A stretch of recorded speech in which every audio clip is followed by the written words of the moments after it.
ফেব্রুয়ারি মাসের মধ্যেই প্রাইমারি স্কুলের শিক্ষার্থীরা সব বই পাবে বলে জানিয়েছেন প্রাথমিক ও গণশিক্ষা মন্ত্রণালয়ের উপদেষ্টা অধ্যাপক ডক্টর বিধান রঞ্জন রায় পোদ্দার। সকালে গাজীপুরে এক কনফারেন্স শেষে সাংবাদিকদের প্রশ্নের জবাবে তিনি কথা বলেন। তিনি বলেন, ক্লাস 3 পর্যন্ত বইগুলোর 85% উপরে মাঠে চলে গেছে, আর চতুর্থ ও পঞ্চম শ্রেণীর বইয়ের ক্ষেত্রে আমরা পিছিয়ে ছিলাম। সেগুলোর 84% বই মাঠে চলে গেছে। তাই আশা করা যাচ্ছে ফেব্রুয়ারি মাসের মধ্যে প্রাইমারির সব বই শিক্ষার্থীরা হাতে পেয়ে যাবেন। আমাদের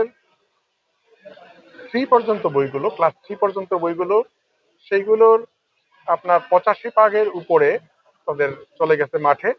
আর আমাদের 4-5 যেখানে আমরা পিছিয়ে ছিলাম সেক্ষেত্রেও 84% গতকালকে আমি রিপোর্ট পেয়েছি। ফলে আমি আশা করি ফেব্রুয়ারির মধ্যে প্রত্যেকটা বাচ্চাই বই পেয়ে যাবে, প্রাইমারির বইগুলো।